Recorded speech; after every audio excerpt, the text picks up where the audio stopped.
ప్రపంచవ్యాప్తంగా ప్రస్తుతం కరోనా పేరు ఎంతగా వినిపిస్తుందో శానిటైజర్ పేరు కూడా అంతగా వినిపిస్తోంది. కరోనా వైరస్ విజృంభిస్తున్న తరుణంలో పరిశుభ్రతకు ప్రాధాన్యం పెరిగింది. శానిటైజర్ వాడకం ఎక్కువైంది.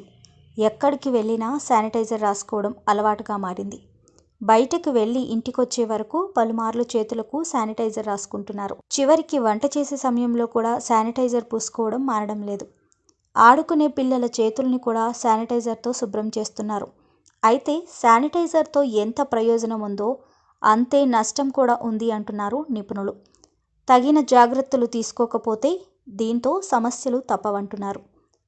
బయటకు వెళ్ళినప్పుడు సబ్బు, నీటితో చేతులు కడుక్కోవడం కుదరదు కాబట్టి చాలామంది శానిటైజర్లని ఉపయోగిస్తున్నారు.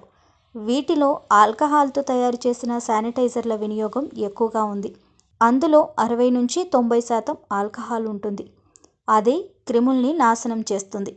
అయితే వీటిని అధికంగా వాడడం వల్ల చేతిపై ఉండే చర్మం దుష్ప్రభావాలకు గురవుతుందని నిపుణులు హెచ్చరిస్తున్నారు. తీవ్రమైన మంట, చర్మం పొడిబారడం, ఎర్రబడడం వంటి చర్మ సమస్యల్ని ఇప్పటికే ప్రజలు ఎదుర్కొంటున్నట్లు వార్తలు వినిపిస్తున్నాయి. అంతేకాదు, దీనిలో ఆల్కహాల్ కలిగి ఉండడంతో ఈ మిశ్రమానికి 100 డిగ్రీల కంటే తక్కువ వేడిలో మండే స్వభావం ఉంటుంది. శానిటైజర్ చేతికి రాసుకొని వెంటనే వంటగదిలోకి వెళ్ళి గ్యాస్ స్టవ్ వెలిగిస్తే మంటలు అంటుకునే ప్రమాదం ఉంది. అందువల్ల చేతికి రాసుకున్న శానిటైజర్ ఆరిన తర్వాతే పనులు చేయడం మేలు. ఇక కొందరు తుమ్మినా, దగ్గినా శానిటైజర్ ఉపయోగిస్తున్నారు. ఇది అస్సలు మంచిది కాదట. దీనివల్ల మన శరీరానికి, చేతులకు సహజ సిద్ధంగా ఉండే రోగనిరోధక శక్తి స్థాయి తగ్గుతుంది అంటున్నారు. అలాగే శానిటైజర్లను అతిగా వాడడం వలన అలర్జీ, జ్వరం వంటి ఆరోగ్య సమస్యలు సైతం తలెత్తే అవకాశం ఉందని వైద్య నిపుణులు చెప్తున్నారు. బయటకు వెళ్ళినప్పుడు మాత్రమే శానిటైజర్ని వాడాలి. వీలైతే చేతులకు గ్లౌజులు వేసుకోవాలి. చాలామంది శానిటైజర్ వాడిన తర్వాత అదే చేతితో ఆహారాన్ని తీసుకుంటారు. ఇది సరికాదు.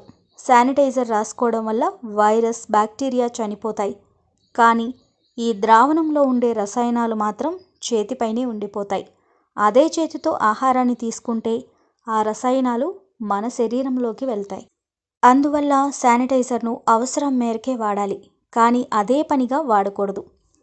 వీటిని ఎక్కువగా వాడితే వైరస్, క్రిములు తమ రోగనిరోధక శక్తిని పెంచుకునే అవకాశాలు ఉన్నాయని నిపుణులు హెచ్చరిస్తున్నారు.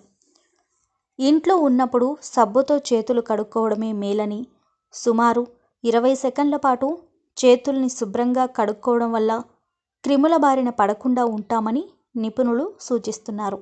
ఆరోగ్యవంతమైన జీవితం కోసం మనం పాటించాలి కొన్ని నియమాలని. చిన్ని చిన్ని చిట్కాలతో చింతలేని జీవితాన్ని ఎలా గడపాలి అనే దానికి వీక్షిస్తూనే ఉండండి మన ఆరోగ్యం యూట్యూబ్ ఛానల్. మరిన్ని ఆరోగ్య సూత్రాలకు సబ్స్క్రైబ్ చేసుకోండి.